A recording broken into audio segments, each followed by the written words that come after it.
5G बहू। सुमित्रा जी का बेटा था अमित और बहू का नाम था अमृता।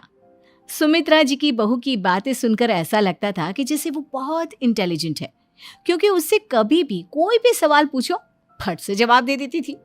अरे भाई, उसके जवाब से तो गूगल भी पीछे रह जाता था। और इसलिए कम से कम सुमित्रा जी के घर में तो किसी को भी गूगल की जरूरत ही नहीं पड़ती थी। जब भी घर में कोई बात चलती, कोई कुछ भी कहता, तो अमृता फट से कह देती, ये तो मेरे साथ भी हुआ था, मुझे इसके बारे में सब मालूम है।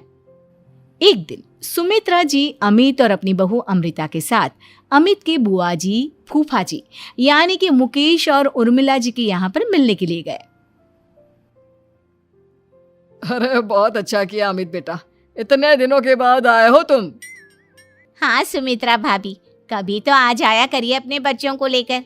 आपकी बहू के आने से तो हमारे घर में भी रौनक आ गई है। वो क्या है ना, अमित ऑफिस के काम में बहुत बिजी रहता है, इसलिए उसे तो वक्त ही नहीं मिल पाता। अच्छा, लगता है नौकरी काफी मुश्किल है अमित की। अरे नहीं फूफा जी, ऐसी कोई बात नहीं है। आप तो जानते हैं ना प्राइवेट जॉब में कितना काम होता है। अरे कोई समझे ना समझे, मुझे तो पता है प्राइवेट नौकरी में इतना काम करना पड़ता है कि इंसान की आफत आ जाती है। लेकिन बेटा, तुमने तो कभी जॉब की ही नहीं, तुम्हें कैसे पता? अरे जॉब नहीं की तो क्या हुआ मम्मी जी, सब जानती हूँ मैं। सबसे पहले ऑफिस में जाओ, वहां पर अपनी एंट्री डालो, उसके बाद दिन भर सिस्टम पर बैठकर काम करो। चारों तरफ कैमरे लगे होते हैं, आप अपनी नजर इधर की उधर नहीं कर सकते। उसके बाद दिन भर बॉस की चिक चिक सुनो, वो अलग से। यही सब होता है, मुझे ना सब पता है। अरे बहू रानी तो काफी इंटेलिजेंट है, हर बात की खबर है इसको। थोड़ी देर बाद, अब देखिए सुमित्रा भाभी, इतने दिनों के बाद आई हैं आप, खाना खाकर ही जाना, ऐसे तो मैं आपको जाने नहीं दूंगी। वैसे बुआ जी, खाने में क्या बनाया है? वो क्या है ना बेटा, आज तुम्हारी बुआ जी की तबीयत थोड़ी ठीक नहीं थी, इसलिए हमने सोचा कि जब तुम लोग यहाँ आ जाओगे तो बाहर से खाना मंगवा लेंगे और साथ में बैठकर खाएंगे। लेकिन बस प्रॉब्लम इतनी सी है कि मुझे बाहर से खाना ऑर्डर करना नहीं आता। सोचा जब अमित आएगा तो उसी को बोल दूंगी। अरे मुझे आता है ना, मैं कर देती हूँ ऑर्डर। बताइए क्या क्या मंगाना है आपको? इटालियन, कॉन्टिनेंटल, इंडियन, पंजाबी, सब पता है मुझे। क्या बात है बहू, क्या घर में भी खाना रोज बाहर से ऑर्डर करती हो? अरे नहीं बुआ जी, ऐसी कोई बात नहीं है, बस मुझे ना सब पता है। कोई बात नहीं अमृता, मैं अपने फोन से ऑर्डर कर देता हूँ। अरे क्या बात है, आजकल ऑनलाइन डिलीवरी पर कोई ऑफर नहीं चल रहा है, वरना काफी पैसे बच जाते। कैसी बात करते हैं अमित, मैं कह रही हूँ ना मुझे सब पता है। मुझे एक बहुत अच्छा ऑनलाइन डिलीवरी वाला मालूम है, जहाँ पर 50% ऑफ मिल जाएगा।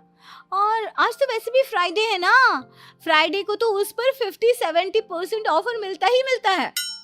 अरे क्या बात है, इसके बारे में तो मुझे पता ही नहीं था। अरे बेटा, जिस चीज के बारे में किसी को पता नहीं होता, हमारी बहू को पता होता है। एक काम कर, तू उसी को ऑर्डर करने दे। क्या बात है अमृता बेटा, तुम तो बहुत इंटेलिजेंट हो, सब कुछ जानती हो। कुछ दिनों के बाद सुमित्रा जी की कुछ सहेलियां उनसे मिलने के लिए आती हैं। अरे सुमित्रा बहन कैसी हो, बहू कैसी है तुम्हारी? अरे पूछिए मत, बहुत इंटेलिजेंट है मेरी बहू, सब कुछ जानती है। क्या बात है, बहू के आने के बाद तो औरतें दुखी हो जाती है, लेकिन तुम तो बहुत खुश लग रही हो। वो क्या है ना, मेरी बहू है ही इतनी अच्छी। अरे तो बुलाओ ना, हमारे साथ बैठेगी, बातें करेंगी तो हमें भी अच्छा लगेगा। सुमित्रा जी अमृता को बाहर बुलाती हैं और उसके बाद सब लोग बातें करने लगते हैं। क्या बताऊं, कुछ दिनों से घुटनों में इतना दर्द हो रहा है कि चला भी नहीं जाता। अब बुढ़ापे में तो ये सब चलता ही रहता है, क्या कर सकते हैं। आंटी जी, आप योगा करिए, योगा और साथ में ना काले तिल खाया करिए, आपके घुटनों का दर्द भाग जाएगा। लेकिन तुमको ये सब कैसे पता बेटा? अरे मेरे भी घुटनों में दर्द होने लगा था, मैंने योगा किया और काले तिल के साथ गुड़ मिलाकर उनके लड्डू बनाकर खाए, एकदम ठीक हो गए मेरे पैर। अमृता, ये तुम क्या कह रही हो? इतनी कम उम्र में तुम्हारे पैरों में दर्द कैसे हो सकता है? अरे मम्मी जी सच कह रही हूँ, एक बार अगर कोई ये नुस्खा अपना लेना बस मजा आ जाए। ठीक है बेटा, अगर तुम कहती हो तो मैं ये करके देखती हूँ।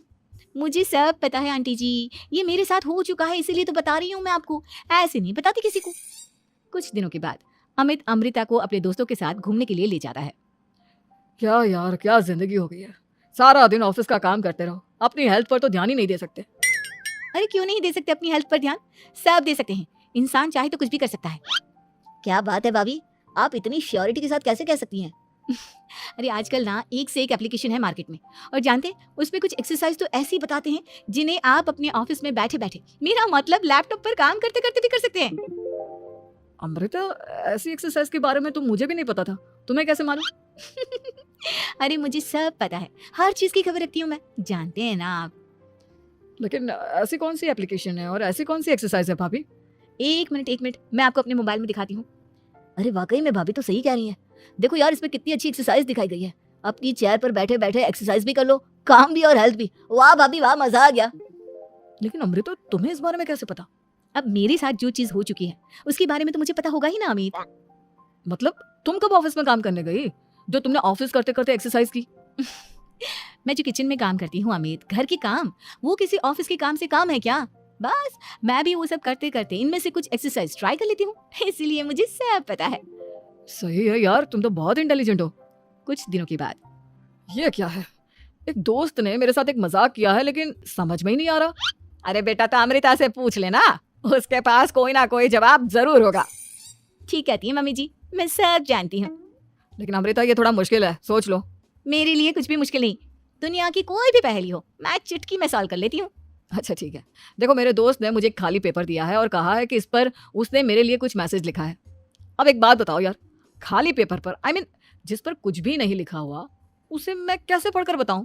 अरे बस इतनी सी बात, इसे तो मैं चुटकियों में सॉल्व कर दूंगी अमित। लेकिन कैसे बहू? इस पेपर पर तो वाकई में कुछ नहीं लिखा हुआ, एकदम खाली पेपर है। कैसे, क्या पढ़ोगी तुम? अमित, एक छोटा सा काम करो, जल्दी से एक मोमबत्ती लेकर आओ। अरे बहू, पेपर में आग लगाने का इरादा है क्या? नहीं मम्मी जी, इस पेपर पर अमित के दोस्त का लिखा हुआ मैसेज पढ़ने का इरादा है। अमित कैंडल लेकर आता है। अब ना बस इस पेपर को धीरे धीरे कैंडल के ऊपर घुमाते रहो, देखना 2 ही मिनट में मैसेज आपकी आंखों के सामने होगा। अच्छा ठीक है, मैं ऐसा करके देखता हूँ। 2 मिनट के बाद। अरे वाकई में इस पर तो अक्षर बनने लगे, लेकिन ये हुआ कैसे? और अमृता, तुम्हें कैसे पता? बहुत सिंपल है मम्मी जी, अमित के दोस्त ने नींबू के रस से मैसेज लिखकर उसे सिखा दिया।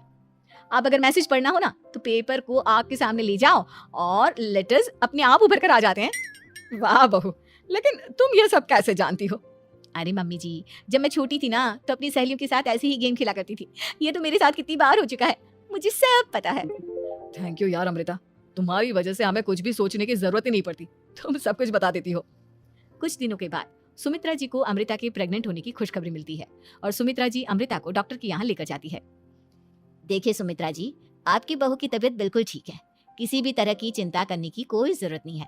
लेकिन हाँ, उनको आयरन वाली डाइट खाने की बहुत जरूरत है।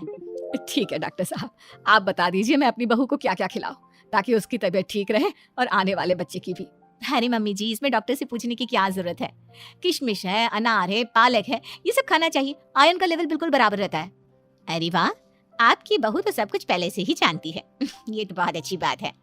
देखो, आयरन के साथ तुम्हें कैल्शियम भी खाना होगा। जानती हूँ मैं, अगर आयरन की खाली सप्लीमेंट लेते हैं और कैल्शियम नहीं लेते तो बॉडी उसे अच्छे से एब्जॉर्ब नहीं कर पाती, सब पता है मुझे। बहू, ये भी मालूम है? हाँ मम्मी जी, आप तो जानती है ना, मुझे सब पता है। आपकी बहू की बातें सुनकर अच्छा लग रहा है। मुझे ऐसी बहुत कम लड़कियां मिलती हैं जिन्हें इतनी नॉलेज होती है, सारे सवालों के जवाब देती है। और हमारे इंडिया में तो वैसे भी हालात बहुत खराब है। बिल्कुल ठीक कह रहे हैं आप डॉक्टर साहब, लेकिन मैं उन लड़कियों की तरह नहीं हूँ, बहुत ख्याल रखती हूँ मैं हर चीज का। और जानती हैं आप, हमारे घर में तो किसी को किसी चीज के बारे में गूगल करने की जरूरत ही नहीं पड़ती। बिल्कुल ठीक कह रही है अमृता, अरे कुछ भी पूछ लो, इसे सब पता होता है। अरे वाह, तुम तो बड़ी कमाल की लड़की हो। चलो, ये तो बहुत अच्छी बात है, लेकिन फिर भी डॉक्टर की सलाह पर पूरा ध्यान देना चाहिए। वैसे क्या चाहिए तुम्हें, बेटा या बेटी? अरे डॉक्टर साहब, कुछ भी हो जाए, बस बच्चा अच्छे से हो जाना चाहिए। मुझे तो दोनों में से किसी से कोई भी परेशानी नहीं। और सुमित्रा जी आप? डॉक्टर मैडम, मुझे तो लड़के और लड़की में कभी भेद करने की आदत ही नहीं है, पोता आए या पोती, मेरे लिए तो दोनों एक बराबर है। सुनकर अच्छा लगा। वैसे आप जानती हैं, हमारे यहाँ पर तो लोगों को बड़ी बेचैनी रहती है ये जानने की कि पेट में लड़का है या लड़की, लेकिन विदेशों में ऐसा नहीं होता। हाँ, वहाँ पर तो सब कुछ पहले से ही बता देते हैं ना, ये भी कोई बात हुई भला? लेकिन तुम्हें कैसे पता कि वहाँ पर सब कुछ पहले ही बता देते हैं? अच्छा हाँ हाँ, तुम तो सब कुछ पहले से ही जानती हो ना, तुम्हारे साथ तो सब कुछ पहले से ही हो चुका होता है। नहीं नहीं मम्मी जी, ये तो मेरे साथ पहली बार हो रहा है, इसलिए मैं ये डायलॉग नहीं बोल सकती। अमृता की बात सुनकर सुमित्रा और डॉक्टर दोनों हंसने लगते हैं।